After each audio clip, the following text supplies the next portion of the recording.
buenas noches. El día de hoy tenemos una invitada de México. Ella es Kena.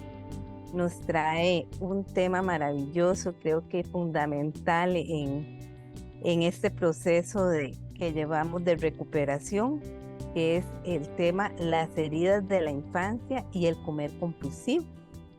Bueno, pues primero que nada, muchísimas gracias a CCA Costa Rica por esta hermosa invitación. Me invitaron desde hace ya bastantito tiempo y eso pues me da mucho gusto, ¿verdad? Que han planeado con mucha antelación, con mucho cuidado, con mucho cariño, toda pues la logística de este trabajo. Y eso pues a mí me da mucho gusto. Yo soy Kena, comedora compulsiva, y bueno, pues estoy aquí para compartirles un poquito de mi experiencia, fortaleza y esperanza, y compartirles este tema que creo que puede servirles a todas y a todos, y ojalá que sea de utilidad. Entonces, bueno, pues vamos a ver un poquito acerca de las heridas emocionales de la infancia y cómo se relacionan estas con los defectos de carácter, y evidentemente también cómo se relaciona con el comer compulsivo, que es pues lo que nos tiene aquí a todas y a todos reunidos, ¿verdad?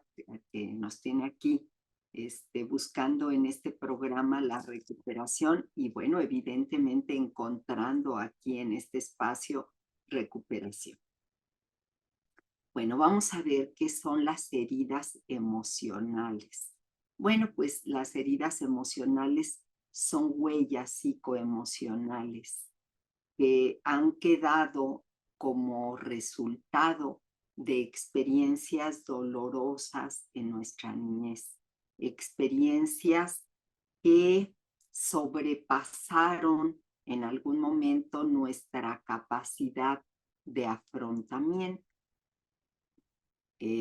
Pues finalmente en nosotros hay un programa biológico, ¿verdad?, que nos prepara para la adversidad. Lo cierto es que nuestros antepasados desde hace millones de años han tenido que sortear durante toda la vida, han tenido que sortear muchas dificultades, ¿verdad? Han tenido que sortear hambrunas, eh, epidemias, pestes, glaciaciones, en fin, una serie de cosas.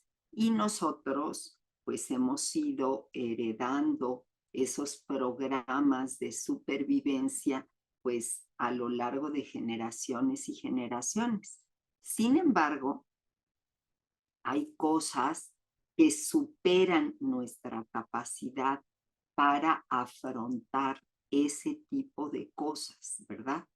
Y básicamente, ¿por qué razones eh, no podemos afrontarlas? Bueno, básicamente por dos razones fundamentales. La primera, es posible que no podamos afrontar las cosas porque somos muy pequeños en el momento en el que ocurre un evento traumático y pues no, nuestro cerebro todavía no estaba lo suficientemente maduro como para hacer este proceso pues de adecuación, de afrontamiento de esta capacidad para sobreponernos a esa situación. U otra, también porque los eventos eran en sí mismos muy difíciles de asimilar y en muchas ocasiones veremos que suceden o se conjuntan las dos cosas, que somos muy pequeñitos o muy pequeñitas y nos toca vivir cosas que superan nuestra capacidad para sobreponernos a eso. Entonces, bien, ¿cuáles son esas heridas emocionales? O por qué más bien, ¿cuál es el origen de esas heridas emocionales? Bueno, pues básicamente lo que podríamos decir es que el abandono, esa es una de las situaciones que causa una herida emocional.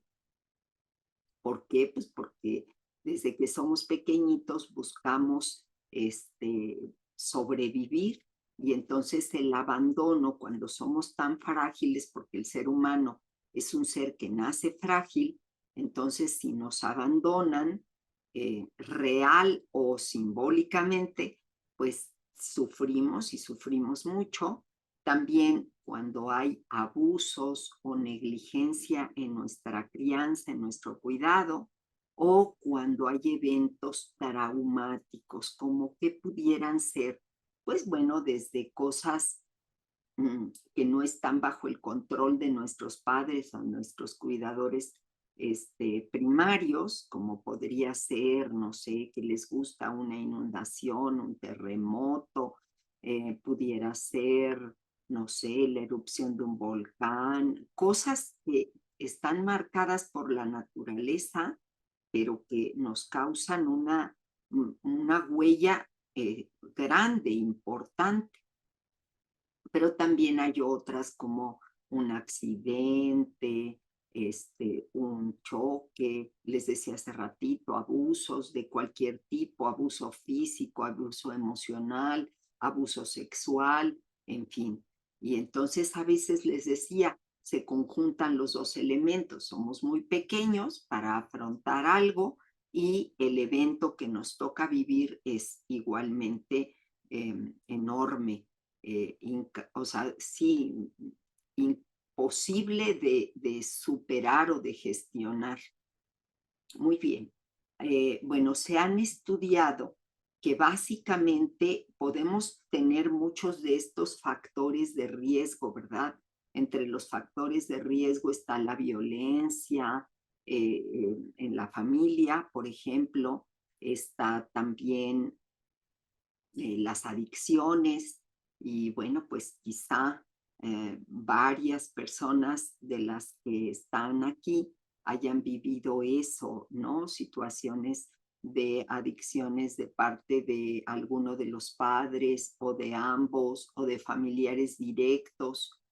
También otro de los condicionantes sea convivir con enfermos mentales, problemas muy complicados que tienen que ver con la economía, en fin, una serie de factores, ¿verdad?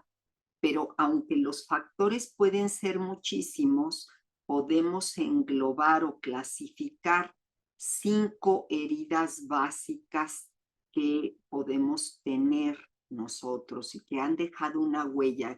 Además, no solo han dejado una huella, sino han estructurado de una determinada manera nuestra vida. Y estas son las heridas emocionales: la herida de rechazo, la herida de abandono, la herida de humillación, la herida de traición y la herida de injusticia. Las ordené de acuerdo a su aparición en el desarrollo cronológico de una persona, y voy a explicar más adelantito por. Vamos a ver la herida de rechazo. Aquí nos dice que su máscara es la huida, ¿verdad? Dice, en la infancia estas personas tuvieron experiencias de rechazo. Puede ser que incluso ese rechazo haya sido percibido inútero, es decir, que el bebé percibe que no es bienvenido. Puede ser que por la madre, por supuesto, pero puede ser también por el padre. Puede ser que la madre sí haya querido tener a ese bebé, pero el padre no. Puede ser que los familiares son los que no querían que ese bebé naciera, por ejemplo, y allí queda improntada la herida de rechazo desde antes del nacimiento.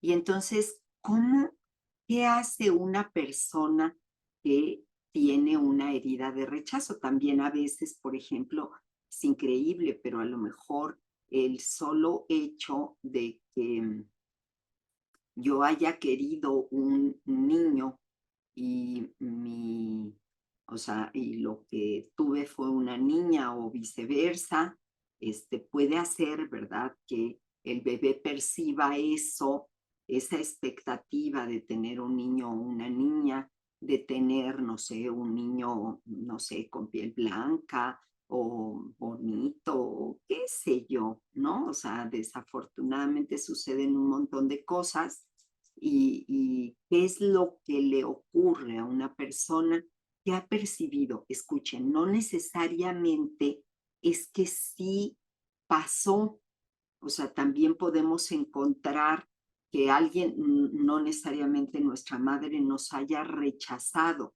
porque no necesariamente es que no nos quería tener, éramos no deseados o alguna cosa así, pero vamos a pensar que esa mamá eh, durante el primer tiempo de vida del bebé se sintió muy abrumada, le dio depresión postparto, no sabía cómo cuidar al bebé. Y si ese bebé emocionalmente percibió como rechazo, entonces, bueno, pues va a tener esta herida. ¿Y qué sucede con las personas que tienen heridas de rechazo?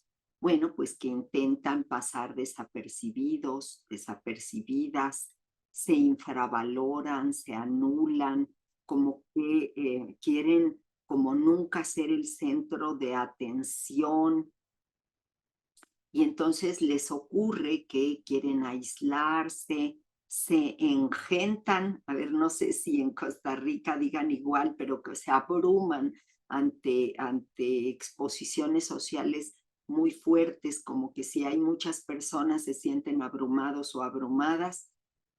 También otra de las cosas que hacen es que tratan de hacer las cosas muy bien para obtener reconocimiento, y a veces eso es contraproducente porque entre más se empeñan en hacer las cosas bien para obtener el reconocimiento de los demás, pues desafortunadamente se ponen nerviosos o nerviosas, se equivocan y terminan haciéndolo mal, y entonces eso hace más grande su herida, ¿verdad? Porque se sienten rechazados por las demás personas, se sienten poco merecedores del éxito, entonces tienden a dejar las cosas para después, tienen baja autoestima y se autosabotean.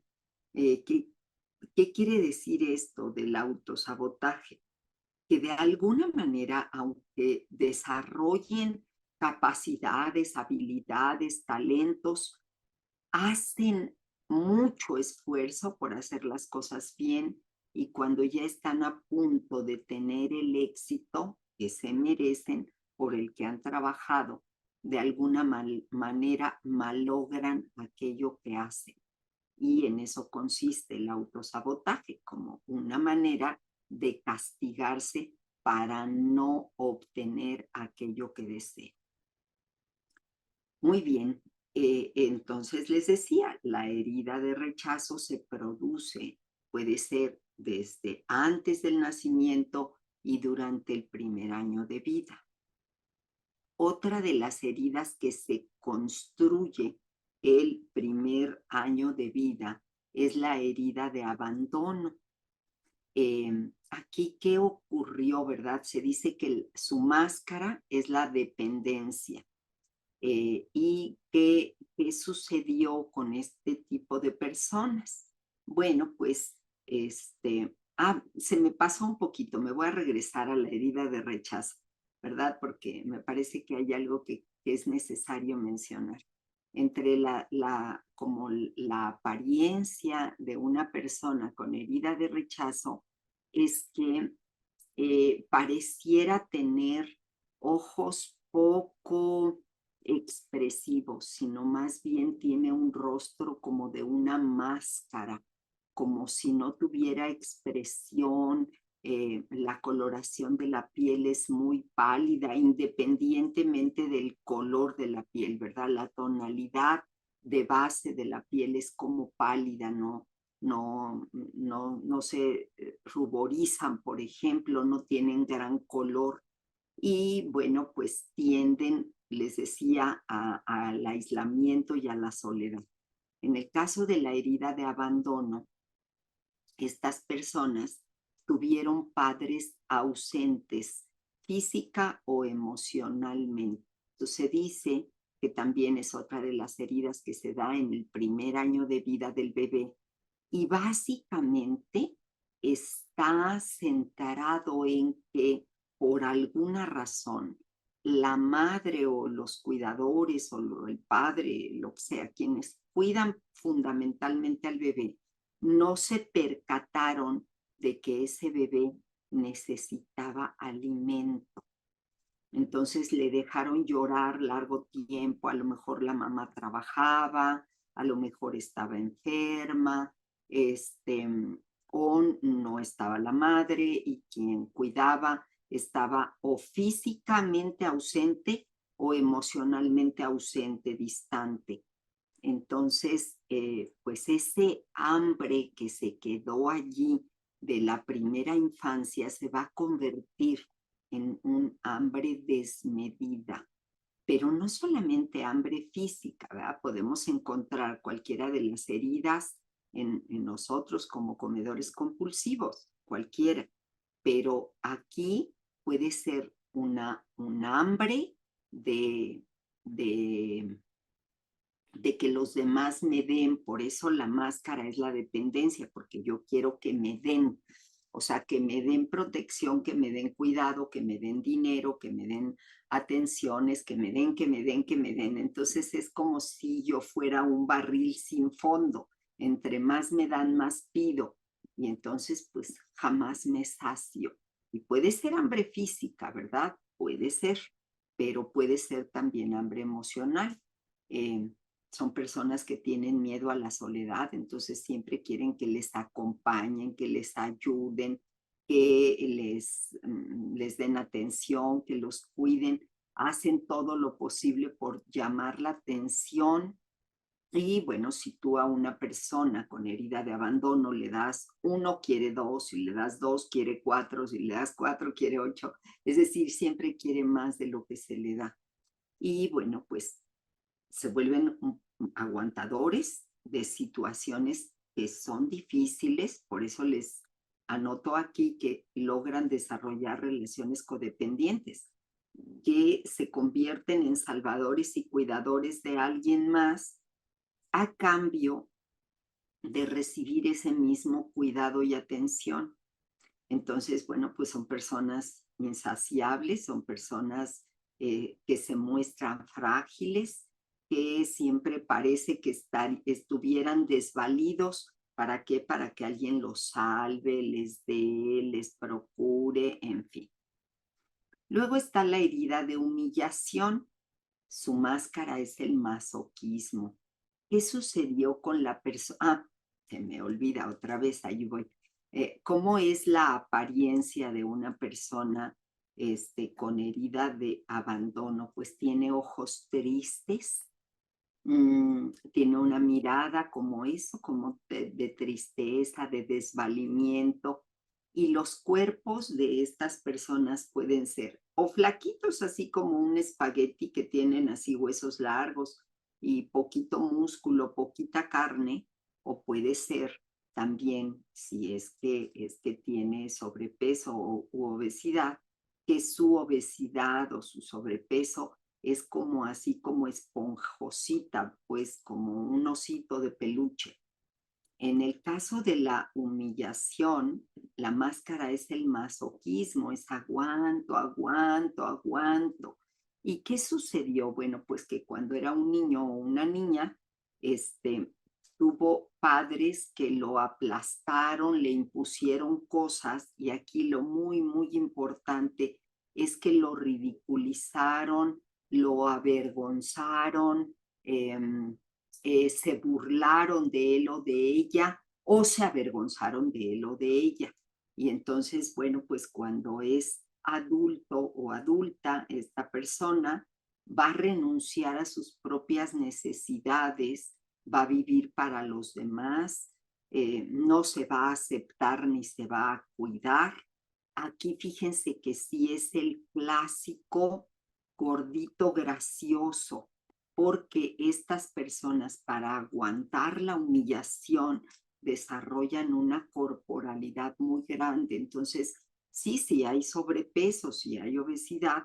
En este caso, la obesidad es como más, ¿cómo les digo?, consistente, pesada, pues hay mucho más masa corporal, hay mucho más carne. Y desafortunadamente busca de manera inconsciente situaciones de humillación. Suelen tener el cuello ancho, suelen tener también caderas prominentes en el caso de las mujeres y bueno, pues generalmente parecen pilares, ¿verdad?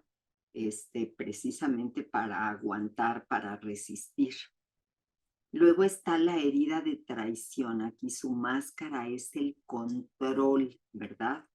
Y aquí esta herida se gesta no en el primer año de vida, no en los primeros años de vida. En el caso de la humillación, esta herida más o menos se construye como entre los 3 y los 6 años.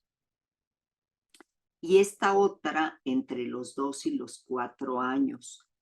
Aquí, ¿qué fue lo que ocurrió? Bueno, pues que perdió la confianza en el padre del sexo opuesto porque probablemente le prometieron cosas que no le cumplían o porque no sentía confiable o sentía débil o mentiroso o mentirosa al padre del sexo opuesto. Si yo soy mujer, a mi padre; si yo soy hombre, a mi madre, ¿verdad? ¿Y qué sucede cuando es una persona adulta? Bueno, pues puede ser que se vuelva muy puntual, hiperresponsable, impaciente, le cuesta delegar, le cuesta confiar. También pueden tener varias modalidades, ¿eh? También aquí puede volverse seductor o seductora, puede volverse controlador, manipulador, chantajista, excesivamente mandón o mandona, y no soportan la traición, pues como la mayor herida es eso, que alguien les engañe, les mienta, les traicione. Eso, bueno, lo viven de una manera tremenda. Luego está la herida de injusticia, ¿verdad? Su máscara es la rigidez. Y aquí esta herida se gesta un poquito más tarde y en su infancia tuvieron padres fríos y distantes, autoritarios, que les generaron una sensación de no ser apreciados por lo que son. Y entonces, bueno, pues ¿qué van a procurar? Como que todo sea justo, exacto, al máximo. Por ejemplo, es una persona con herida de injusticia, si tiene que repartir comida, bueno, pues la va a repartir equitativamente para que a nadie le toque más o menos. Por supuesto que muchos abogados, jueces, etcétera, tienen este tipo de herida, ¿verdad? Y pues sienten que se les aprecia más por lo que tienen o por lo que hacen que por lo que son. Y suelen sentir mucha envidia, tienen mucho miedo a equivocarse y les cuesta mucho trabajo aceptar sus errores. Muy bien, ahora estas serían a grandes rasgos las heridas de la infancia, ¿verdad? Ahora vamos a ver, a mí me gusta mucho tratar de ver cómo esas heridas se convierten en perfiles de personalidad, ¿verdad? Y una de las clasificaciones que a mí me gusta y que me parece útil, es que se conoce como eneagrama. El eneagrama es uno de los métodos quizá más antiguos de clasificaciones de la personalidad y identifica según los defectos de carácter. y aquí están, ¿verdad? Ira, orgullo, vanidad, envidia, avaricia, cobardía, gula, lujuria y pereza. Y en este orden van. Ahora, así les podemos decir, ¿verdad? Estos son los defectos de carácter, ¿verdad? La ira, el orgullo, la vanidad, la envidia, la avaricia, la cobardía, la gula, la lujuria. Y estas podríamos decir que son su luz, su parte bonita, ¿verdad? El cumplidor, el amable, el competidor, el sensible, el estudioso, el comprometido, el sociable, el depredador y el mediador. Vamos a ver cada uno de estos eneatipos. Voy a tratar de ir rapidito porque ya nos queda muy poquito tiempo. Pero bueno, pues voy a tratar de hacerlo lo mejor que yo pueda, ¿verdad? ¿Cómo es el eneatipo 1?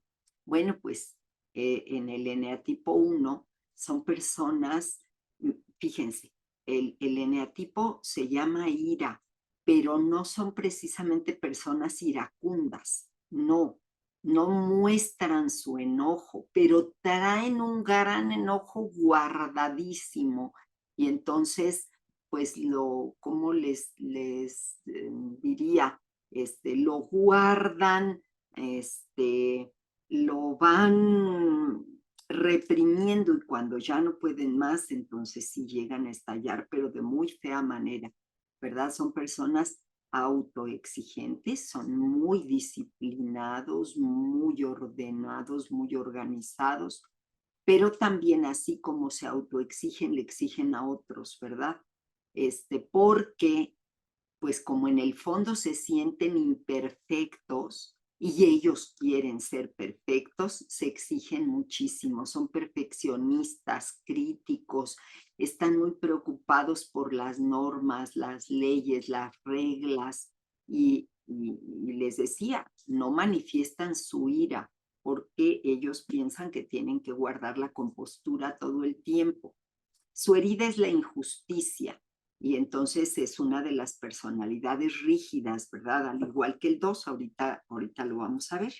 Y pues son gente que siempre anda educando, corrigiendo, instruyendo a los demás y cree que siempre tiene la razón. Yo digo que estos son así de los que si no ganan, empatan, pero no le ganas una, ¿verdad?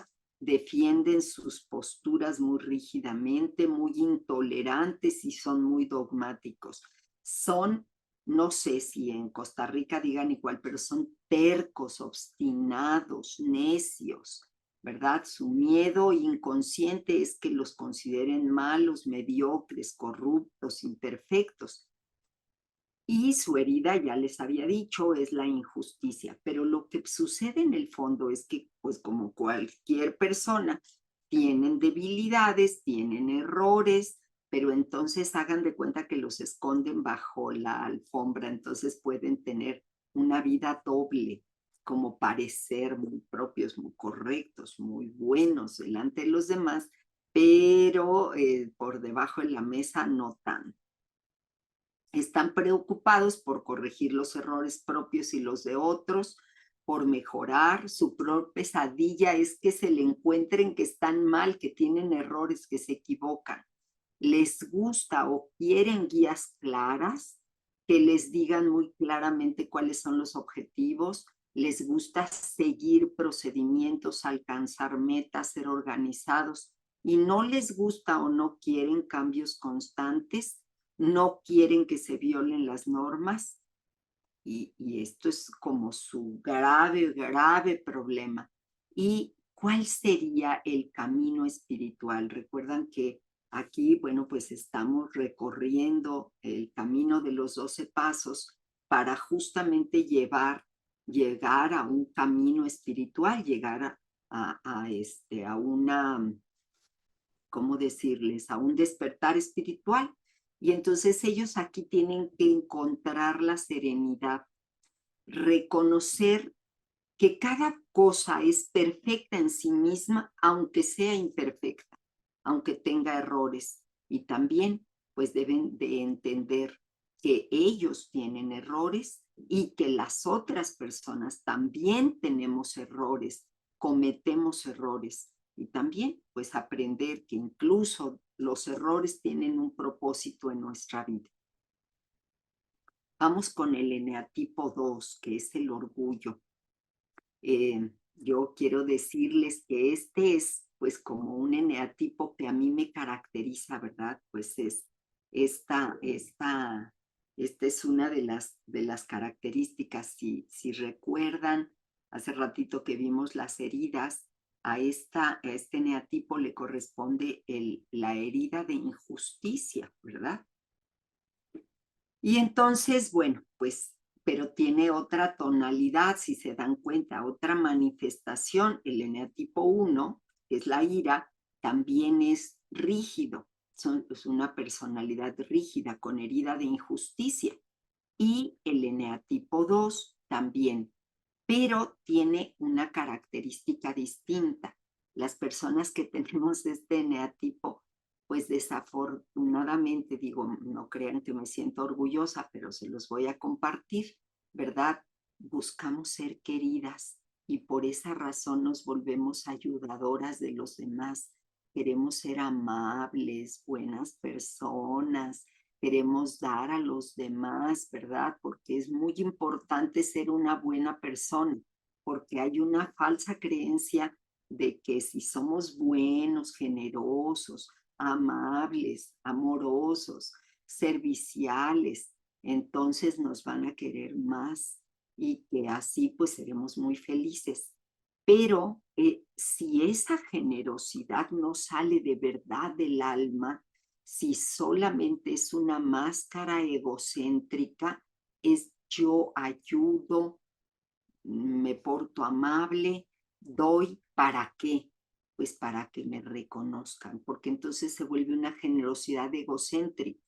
Te doy para que tú me reconozcas que te lo estoy dando. Entonces, pues desafortunadamente podemos ser muy chantajistas, muy de reprochar, de reclamar, es que yo hice por ti, es que yo te di, porque tú no me reconoces, porque tú no correspondes.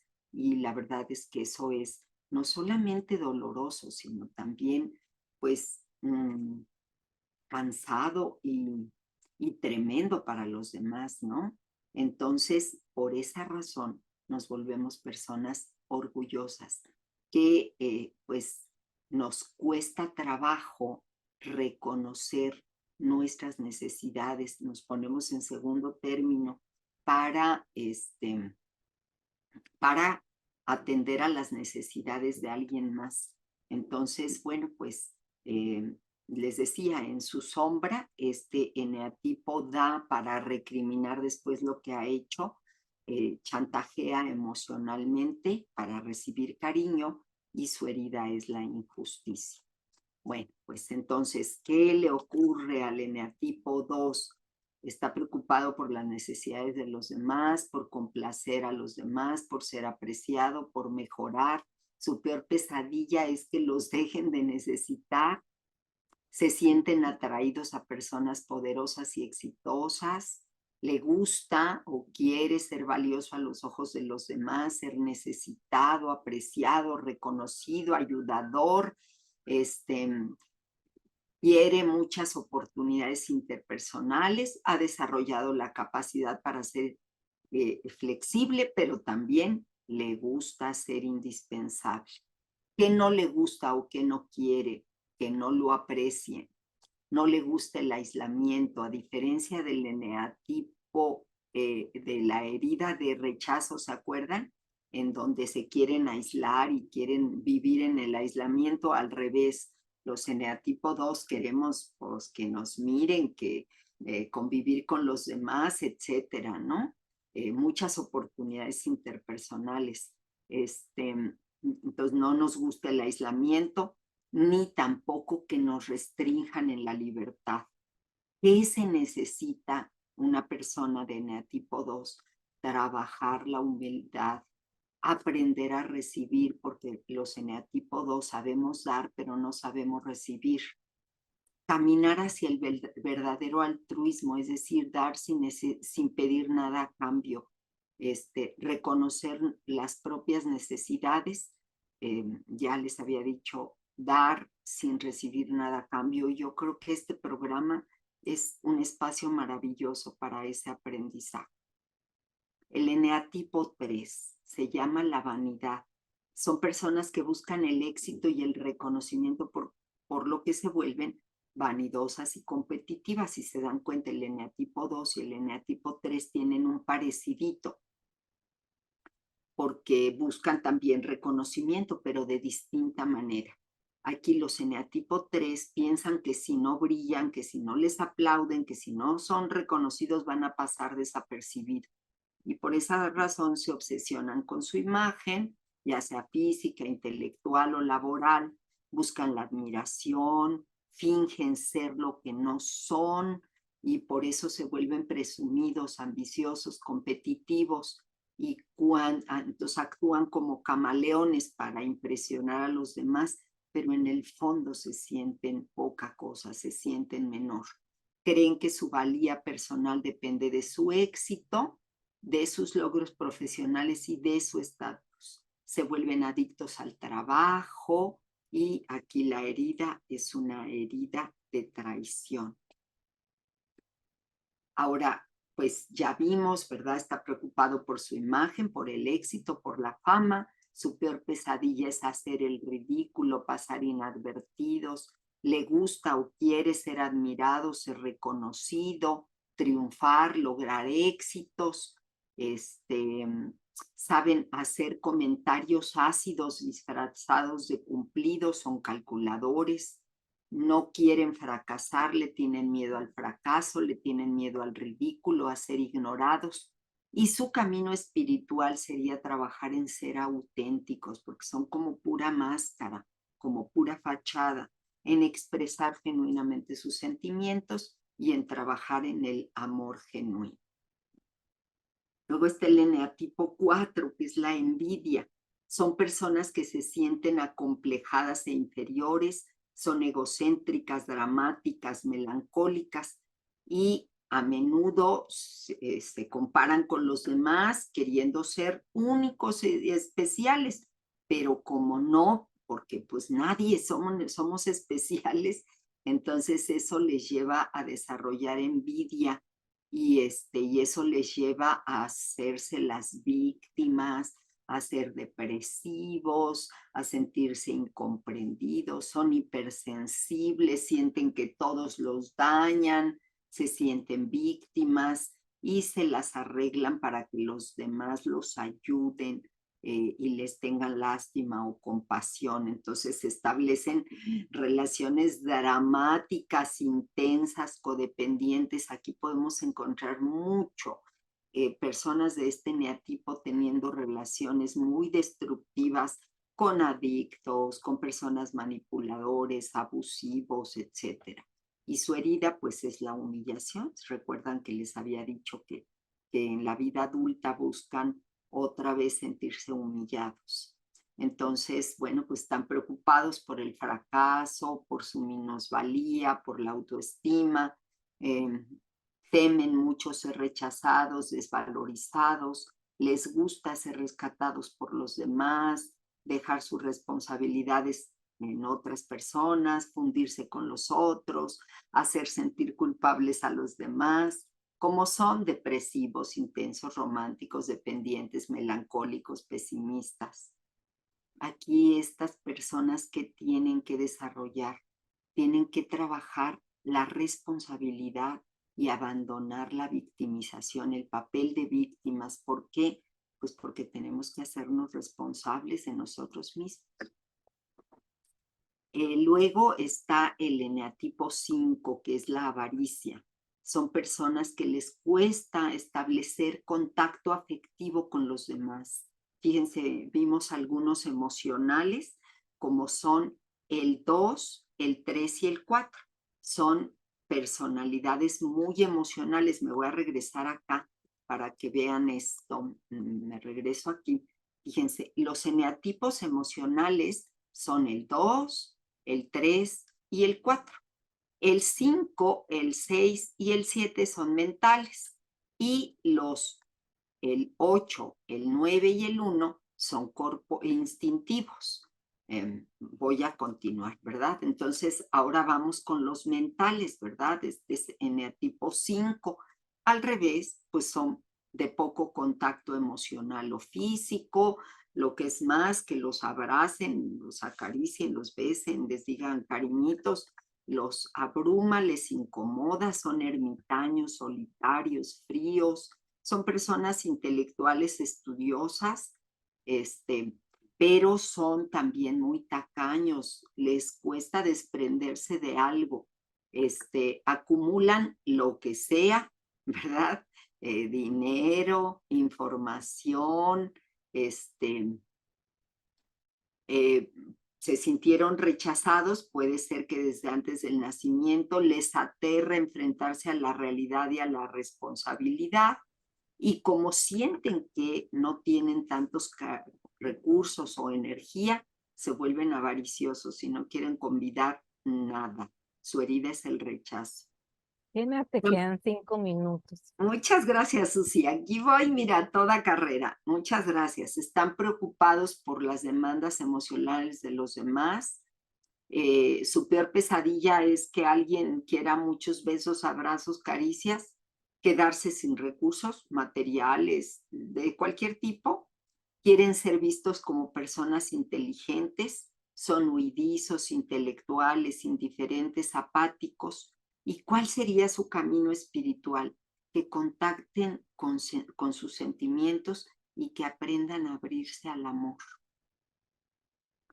Ahora la cobardía, que es el eneatipo 6, es otro tipo mental. Son personas desconfiadas, inseguras, como no confían en sí mismos, les cuesta confiar en otras personas, viven en perfecto estado, en constante estado de alerta, son un poco paranoicos, creen que los demás les hacen daños, le cuesta mucho tomar decisiones, y luego les encanta construir escenarios catastróficos, siempre piensan lo peor, siempre les invade el miedo, buscan certeza, seguridad, buscan aprobación y consejo, dudan mucho. Sus emociones predominantes son el miedo, la inseguridad, la angustia, la ansiedad, y su herida es la injusticia. Están preocupados por el futuro, por los peligros, por las decisiones. Su peor pesadilla es que haya situaciones que los tomen desprevenidos, siempre quieren todo planeado, tomar malas decisiones, que los engañen, les gusta tener certeza, tener todo bajo control, seguridad, son desconfiados, cobardes, inseguros, planeadores, organizados, y su camino espiritual es trabajar la confianza y desarrollar la fe. El eneatipo 7 se llama la gula. Quiero decirles que cualquiera de los eneatipos puede ser un comedor compulsivo, cualquiera, ¿verdad? Pero de manera especial este eneatipo 7, ¿verdad?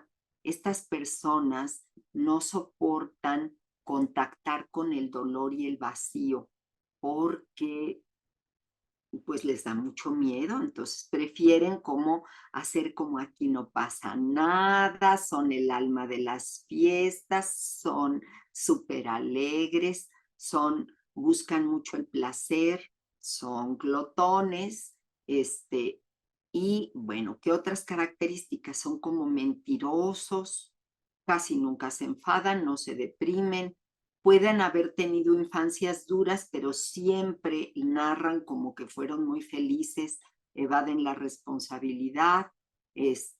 Todavía, o sea, una de las ventajas es que aún de las situaciones más tremendas saben ver lo positivo, evitan a toda costa la humillación, pero su herida es justo la humillación.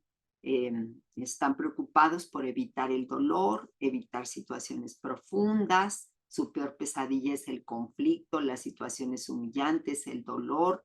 Quieren ser el alma de la fiesta, un mundo sin problemas, son alegres, dicharacheros, mentirosos, bromistas, superficiales. y su camino espiritual es que se tomen la vida en serio, aumenten su disciplina, constancia y persistencia. Como ven, todos los eneatipos necesitamos un crecimiento espiritual. Ahora está el eneatipo 8, que es la lujuria. Son personas que no soportan que las dominen ni que las sometan.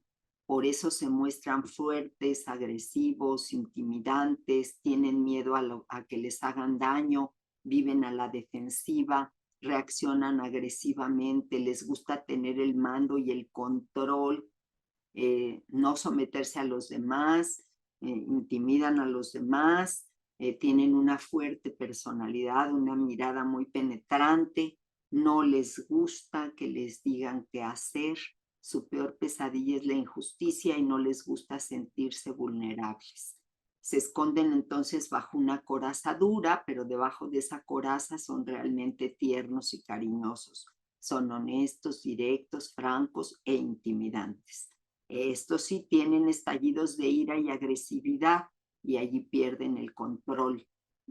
La lujuria no solamente emana de su instinto sexual, sino de su deseo de control, dominio, poder, liderazgo. Los demás los ven como fuertes, justos, independientes. Su herida es la traición y están preocupados por la independencia, la injusticia. Su peor pesadilla es que se aprovechen de ellos, que los lastimen, que los dominen. Les gustan ser líderes, tener todo bajo control, que todo sea justo. Son dominantes, agresivos, controladores, líderes naturales, impositivos, con alto sentido de la justicia. Camino espiritual, contactar con su ternura y su vulnerabilidad, desarrollar la humildad, aprender a mirar al otro con respeto y ternura y aprender a manejar la ira. Y por último, y espero ya estar terminando, ya hasta me pasé, pero bueno, el eneatipo 9, que es la pereza, son personas que evitan el conflicto constantemente y es por eso que tienden a ser indolentes y resignadas. No saben lidiar con el conflicto y la ira y para lograrlo se anulan y tratan de pasar inadvertidos. Evitan las discusiones y la confrontación cuando existen fuera de ellos. Evitan tomar partido, les cuesta mucho trabajo decir no, hablan poco, son empáticos, son buenos escucha, creen que su opinión no cuenta y tratan de adaptarse al pensamiento general. Son buenos dejando las cosas para el último momento. Su defecto es la pereza. Pueden pasar horas tirados en la cama, el sofá, son apáticos, indolentes, pasivos, tratan de pasar inadvertidos, les cuesta mucho trabajo poner límites, decir no, acumulan mucha ira reprimida, se infravaloran y se dejan en segundo plano, son perezosos, dejan todo para el último, sus heridas son el rechazo y la humillación. ¿Qué quieren? Pues la paz y la armonía. Su peor pesadilla es que haya conflictos, tener discusiones. Les gusta la paz, la serenidad, su zona de confort. Como son, intentan pasar inadvertidos, buscan la paz, son bondadosos, empáticos, tiernos, amorosos. Su camino espiritual es aprender a decir no, aprender a ponerse en primer lugar, salir de su zona de confort y tomar su responsabilidad. Y bueno, pues muchísimas gracias. Sé que a lo mejor fue un poco, como rápida toda la información, pero la idea era poderles dar un panorama general y en poquito tiempo. Pues muchas gracias y estoy aquí a sus órdenes. Muchísimas gracias, Kenneth, por tu valioso compartir el día de hoy. En este momento voy a dejar de grabar y vamos a tener la posibilidad de hacer algunas preguntitas rápidas. Entonces, a alguna compañera rápidamente, pues que quedan como 5 minutitos. Fíjense que podría quedarme unos 5 minutitos más y con mucho gusto aquí estoy.